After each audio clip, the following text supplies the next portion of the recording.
Check, 1, 2. Hillcrest High School, how you doing tonight? All right, we're gonna get this start off with just a good old-fashioned BeatALS tune. This is Get Back.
Hillcrest High School. We are so happy you are here tonight. We've got Linnea Dalglish as our mistress of ceremonies. We're gonna have a great time tonight. Get ready.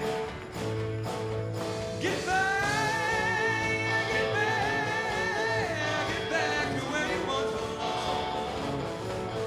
Get back, get back to where you once belong.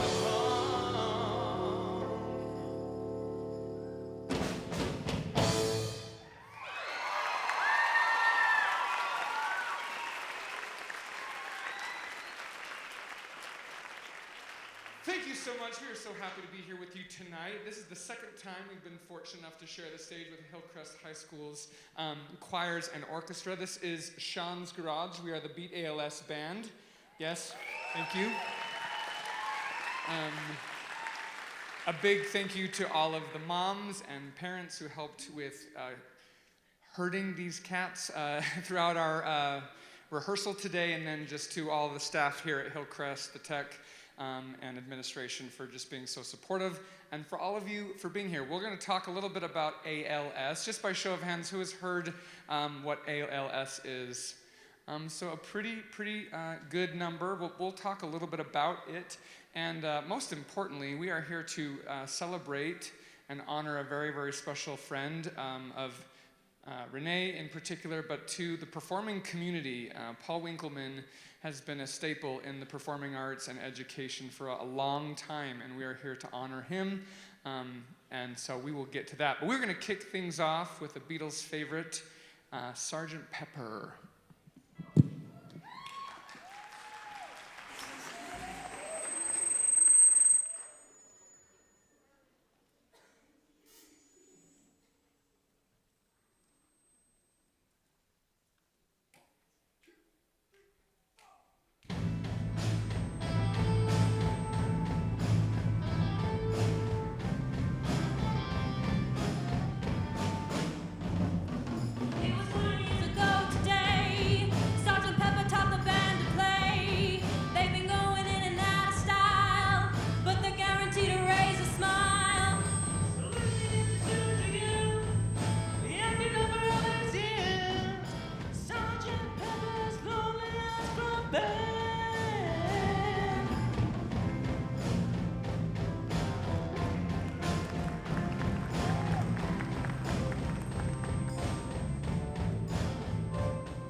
but it sounded very exciting. We are here to talk about Lou Gehrig's disease, which is what is more commonly known as. Who remembers the Ice Bucket Challenge of 2015, 2014? So there were over 150 million shares on social media, and they raised over $117 million. Woo-woo! That's amazing. In that, they discovered, out of all that research, they discovered the gene that is associated with ALS. That was over 10 years ago that big worldwide sensation took place.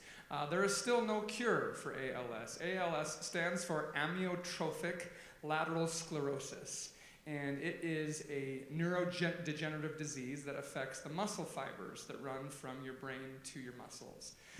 And so there is no cure, and it is a terminal disease. About every 90 minutes, someone is diagnosed with ALS. And our goal tonight is to help you, through the eyes and the words and the lyrics of the greatest band, in my opinion, of all time, to bring your attention to some things about ALS, so that you leave this concert not only loving your students and the awesome performing arts here at Hillcrest, but also leave feeling more resolved to make a difference in a positive way. So we have our mixed choir, and they're going to do some classic BeatALS tunes for you. We're going to start with 8 Days a Week.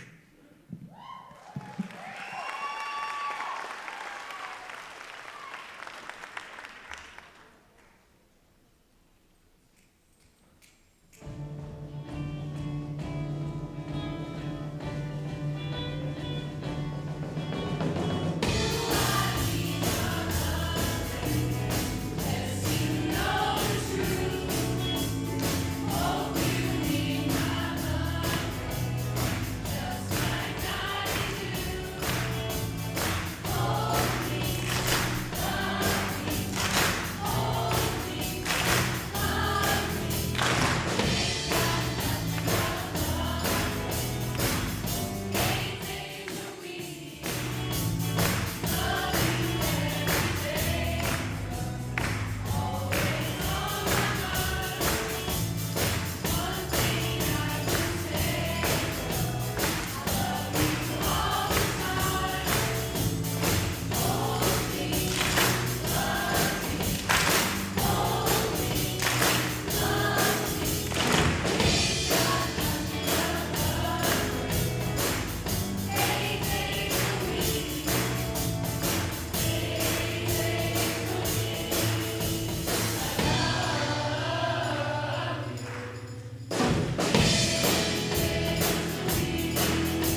Hello? Oh, that always happens to me every time.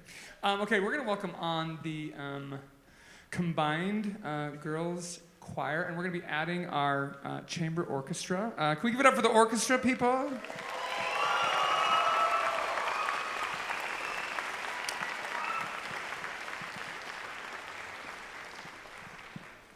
We're going to be doing 3 numbers for you. We'll be doing one called There's a Place, Mother Nature's Son, and they're going to finish with an amazing rendition, a cappella version of Penny Lane.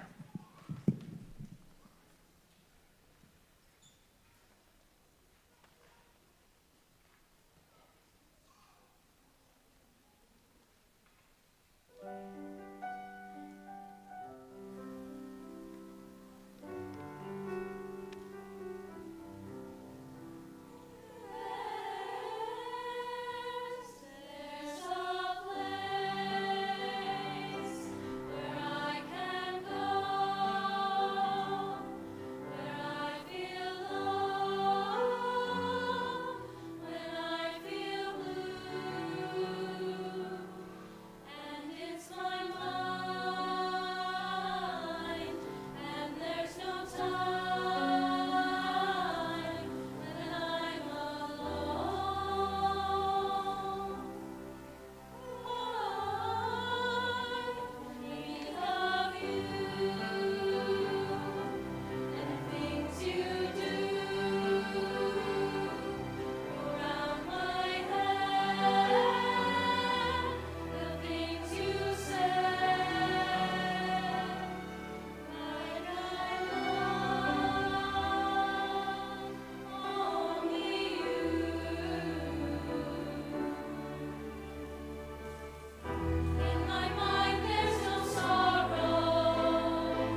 Who watched the Beatles on their first Ed Sullivan performance?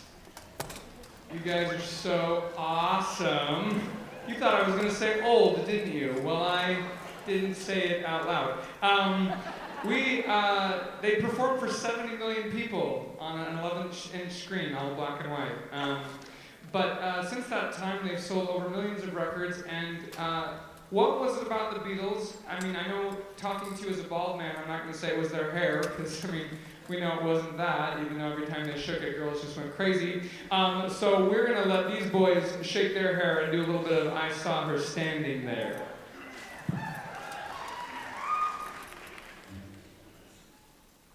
One, two, three, ow!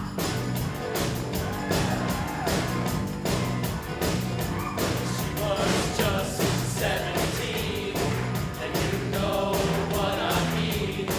And the way she was way beyond repair. How could I dance with another?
I mean, that actually happened. We're like, oh, those crazy girls. I'm like, those were crazy girls for like 10 years.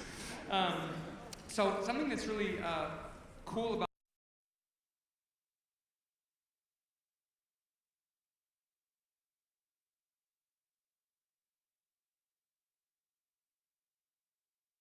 especially towards the end of their career. This next one was inspired and written by George Harrison. And this was while the Beatles were going through an actual tough time. And he was hanging out at Eric Clapton's house, if many of you know who Eric Clapton is, and coined this next song.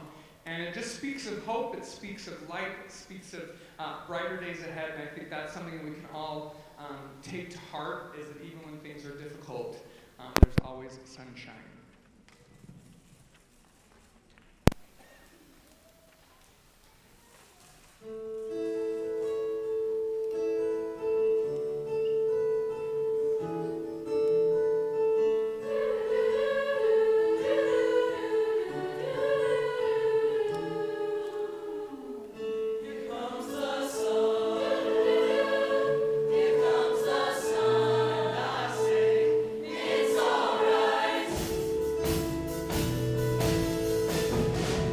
Little darling, it's been a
down, music stand down. We have a music stand picker upper in the house. Anybody? Anybody?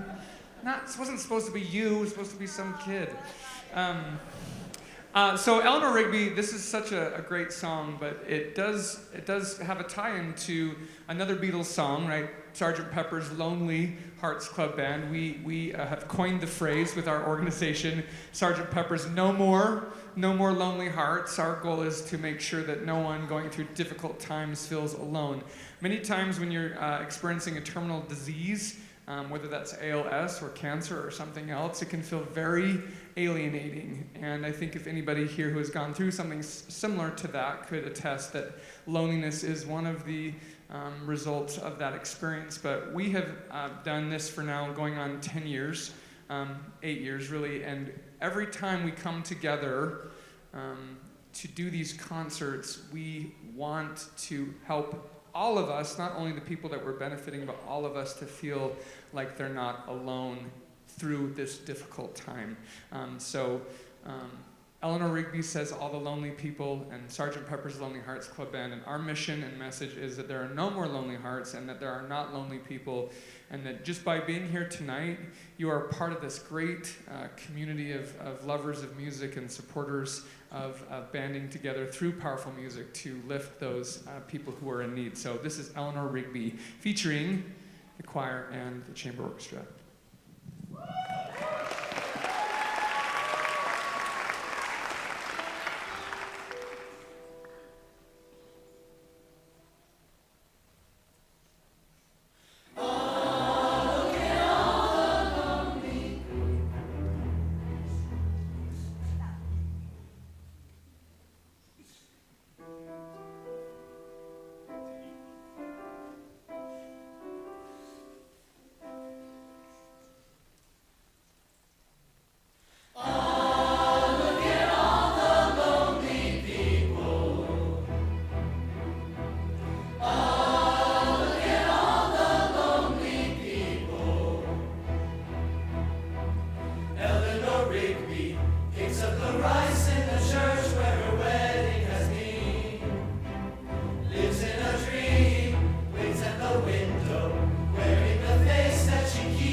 We'd like to now welcome Paul Winkleman to the stage. Please give a round of applause for Paul.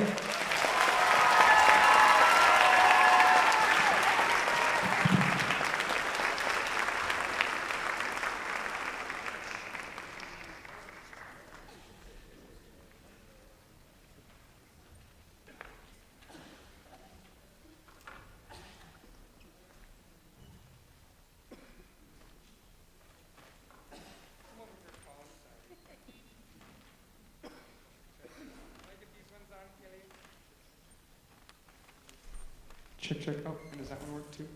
Testing. Oh, wonderful. All right, so this is Paul.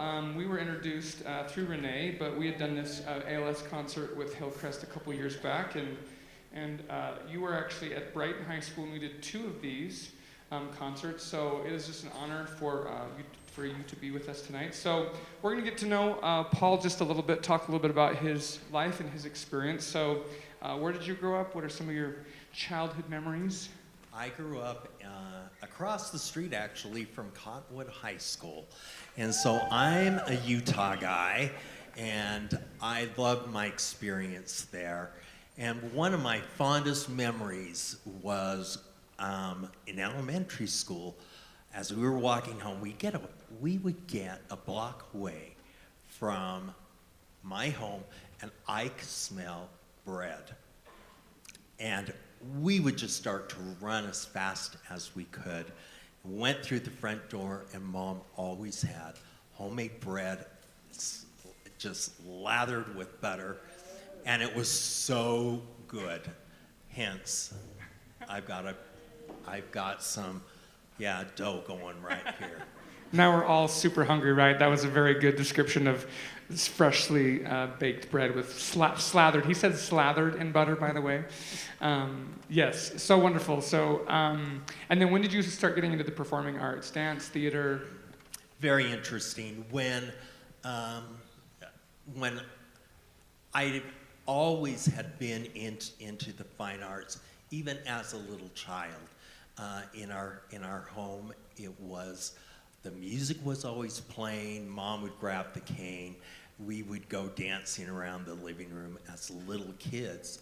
And then as we grew up, I had the opportunity to go to some incredible schools and be in their choirs and the activities there.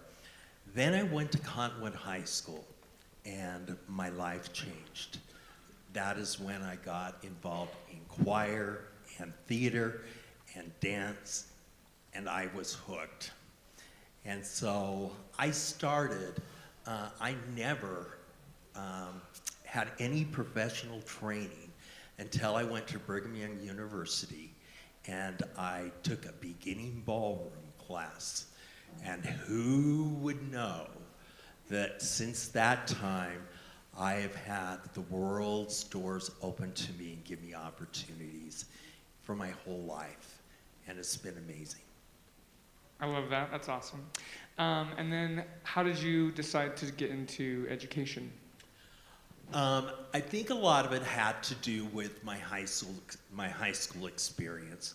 I loved my teachers incredibly, and of course, that was my drama teacher, my choir teacher, the dance teacher. All the other teachers were great, but they changed my life. And I always thought I would be in education. And I started as an elementary school teacher. And I did that for 7 years at East Midvale. And that feeds right into Hillcrest. And we did some incredible things there. And after my 7th year, the district came to me and said, "Hey, Paul, we're moving you to Alta." And I kind of looked at him and said, "I'm not certified to teach a subject at Alta High School." And they said, "We want you to be the new theater teacher there." And so they said, "Will you do it?"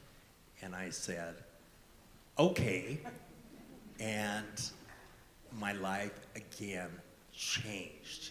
It was an incredible experience, and I went from teaching theater and stage crew and ballroom dance and AP psychology and all of those things, and I started to burn out. And so I decided I don't want to leave education. I love it. And I'm counseling my students as much as anybody else is. And so I said, I'm going to go into counseling. And so in 2002, I left Alta High School, and I went to Brighton High School, and I became a counselor, which has been an incredible experience, and I have done that since then until last year, and last year was my last year of Brighton, and I retired.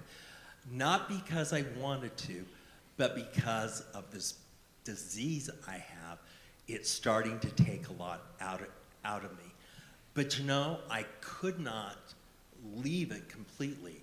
And so I now have the opportunity to go to the Entrada High School, and there I'm a counselor for a few hours every day. And I love it because I'm still working with the magical high school age kids, which they're beautiful.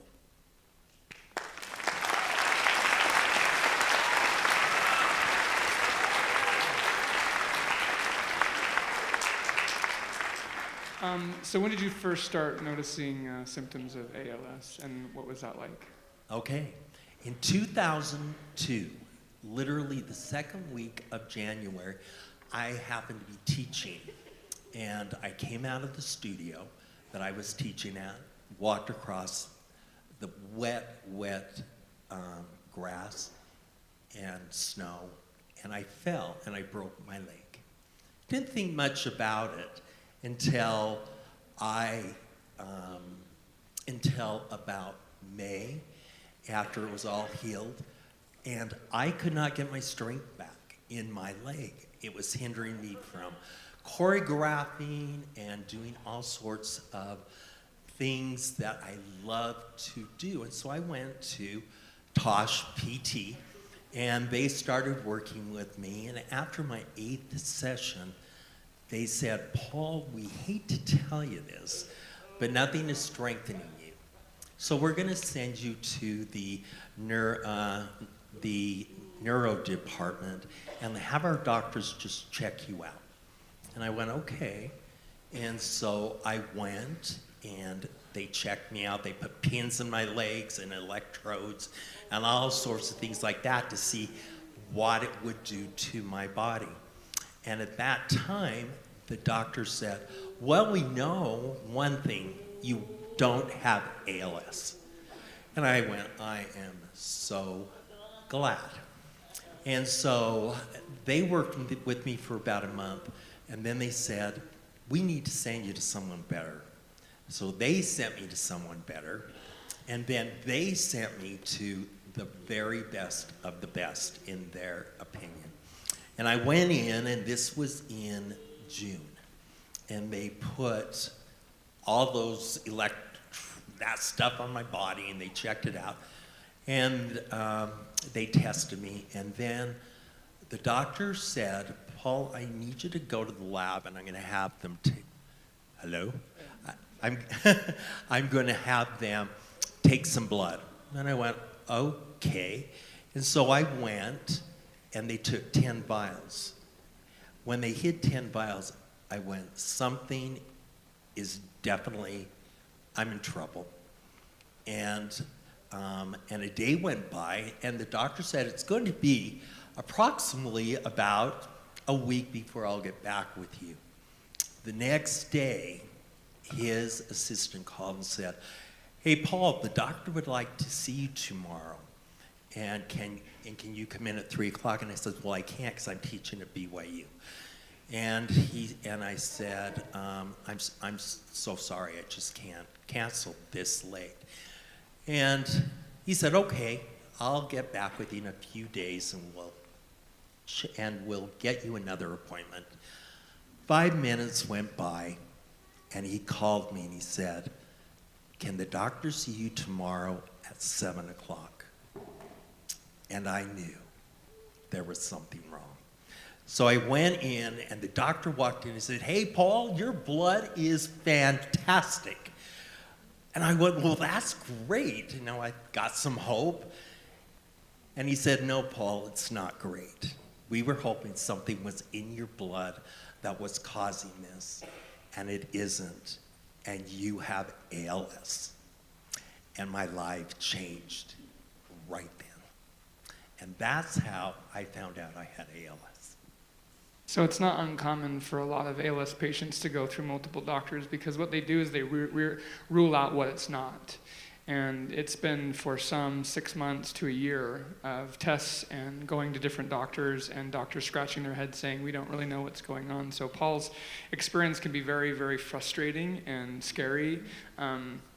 So how has your perspective on life changed? And I mean, we're doing these concerts to raise awareness in hopes that somebody out there is working on a cure and that we can slow it down or cure it completely. But it does take a concerted effort from everybody to focus our attention, unify our efforts to this cause. ALS is not uncurable because we don't have the resources. We need to get the funding.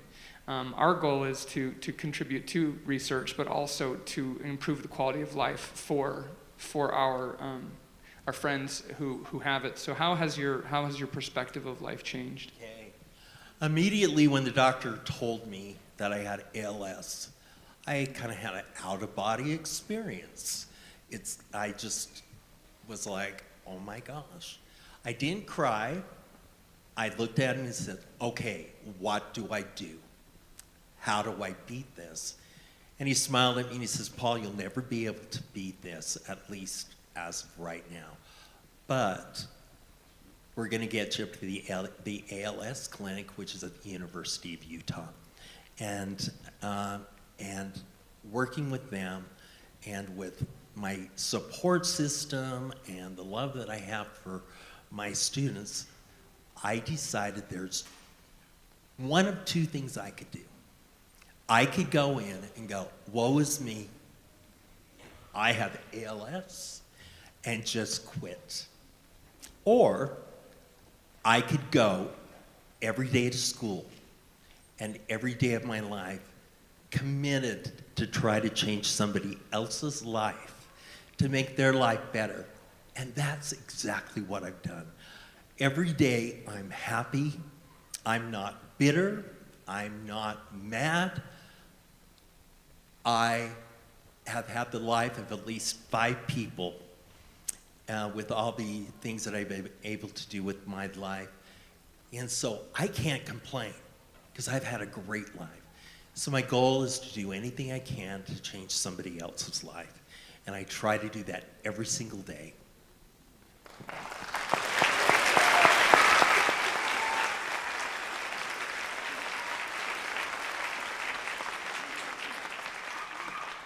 Well, as a fellow educator, we are honored to have you here for your contribution. I know that there are countless people whose lives you've touched. I know all of us in this audience have benefited from your perspective. If you could leave one word of wisdom to us tonight from your perspective of life and how it's changed through this diagnosis, what is a word of wisdom that you would impart to us? My word of wisdom would be, don't treat somebody with ALS like they've already died, because they haven't. And if they have the desire like I have, they're going to live longer and they're going to be positive. And those things is what has changed me, in where they've said, Paul, you're going to have 2 to 5 years. I said, oh no, I'm going to have at least 10. And I say that every year. And so treat anybody with any kind of disease like they're still capable. They're still able to provide for themselves and to move forward. ALS is a horrible disease. It's known as the worst disease anybody could get. But I've realized that it is the attitude that you have that can either make you continue to live, or it can take your life earlier. So please remember that. Anybody that has any kind of disease, don't take their life away from them. Let them continue to live.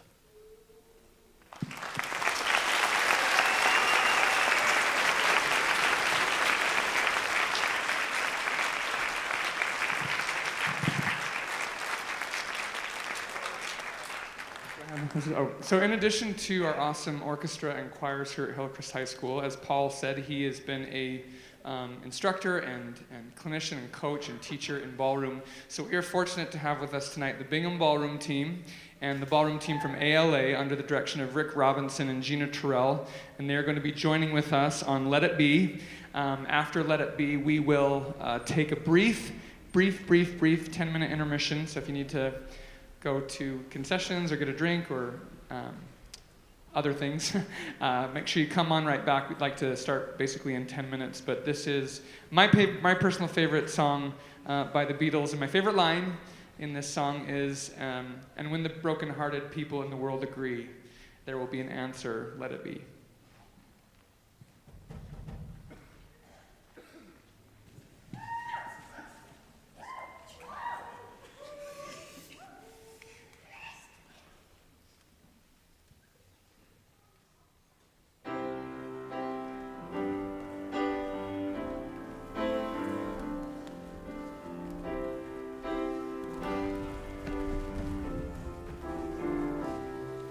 When I find myself in times of trouble, Mother Mary comes to me, speaking words of wisdom, let it be. And in my hour of darkness, she is standing right in front of me, words of wisdom, let it be. Let it be, let it be, let it be, yeah, let it be. Let it be. For though they may be parted, there is still a chance that they will see. There will be an answer, let it be. For though they may be parted, there is still a chance that they will see. There will be an answer, let it be. Let it be. Let it be. Let it be, oh let it be. There will be an answer, let it be. Let it be, let it be, let it be, oh let it be. Whisper words of wisdom, let it be.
To the sound of music, Mother Mary comes to me, speaking words of wisdom, let it be. Yeah, let it be. Let it be. Yeah, let it be. Yeah, let it be. Whisper words of wisdom, let it be. Yeah, let it be. Let it be. Yeah, let it be. Yeah, let it be. There will be an answer, let it be.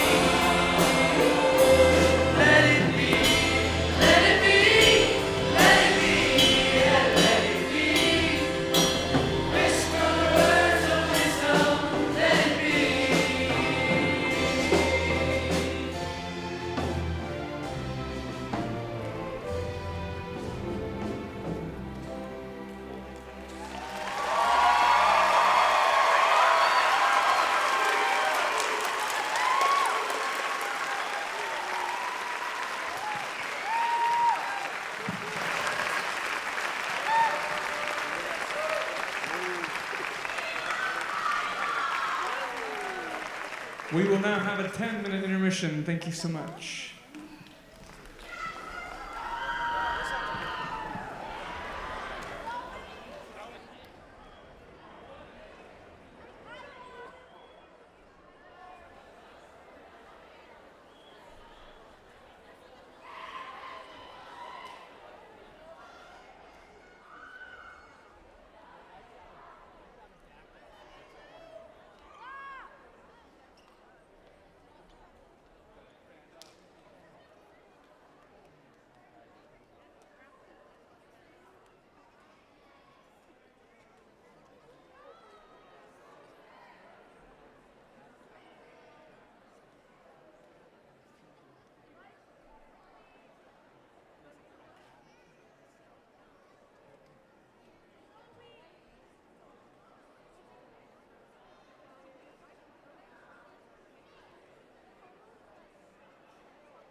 Let's give it up to the orchestra one more time.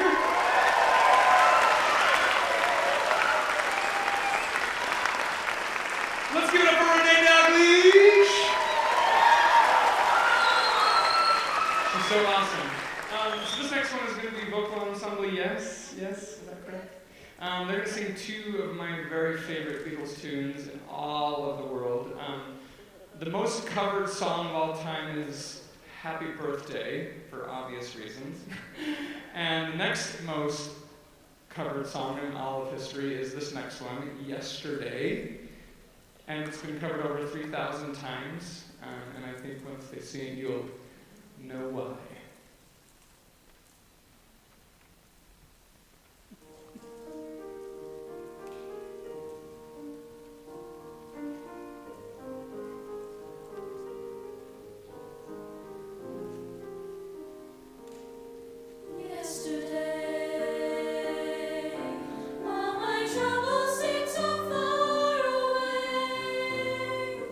Now it looks as though they're here to stay.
You guys still having a good time?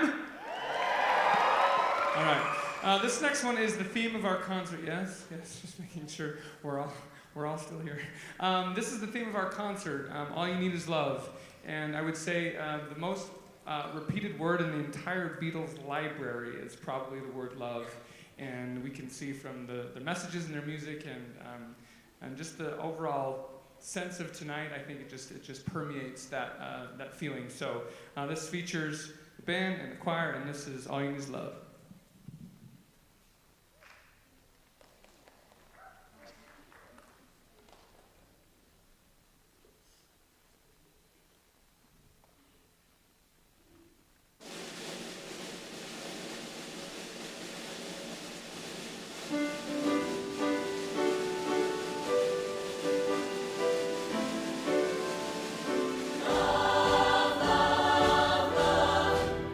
Love,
want to say anything. She's an amazing. Can we give Renee Douglas a round of applause?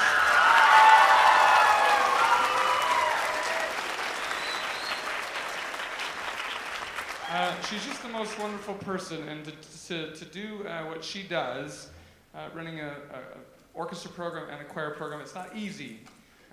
Taking off one brain and putting on another brain. I can't even take one off because I don't have one. She has two that she gets to wear and does just a brilliant job. And this was all for her love of Paul. And throughout this entire process of doing this and getting everything ready, our thoughts and attention have always been to making this a wonderful night for Paul. So can we give Paul one more round of applause tonight?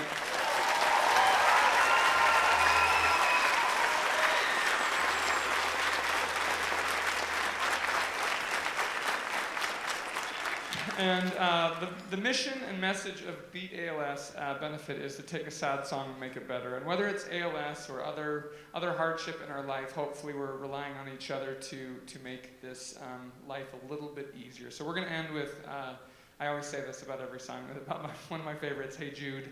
And we just encourage you to sing along and to leave tonight feeling a little bit more kind and a little bit more loving towards those around us, and just making the world a better place, and ultimately making a world without ALS. So this is Hey Jude.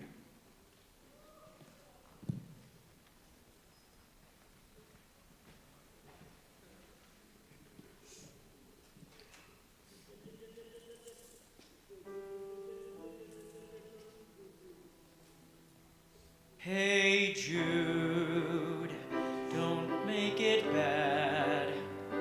Take a sad song and make it better. Remember to let her into your heart. Then you can start to make it better. Hey Jude, don't be afraid. You were made to go out and get her.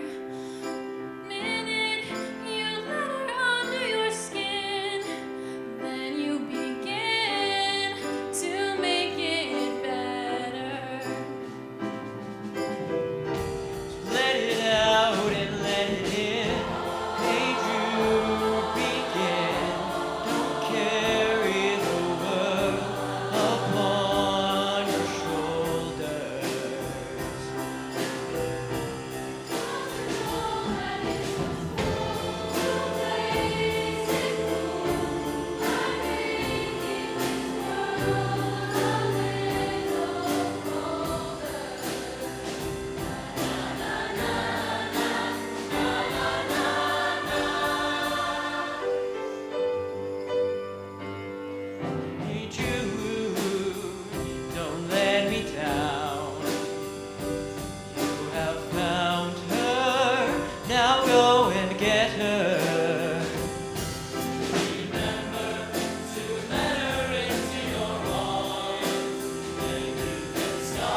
Thank you so much. Have a great night.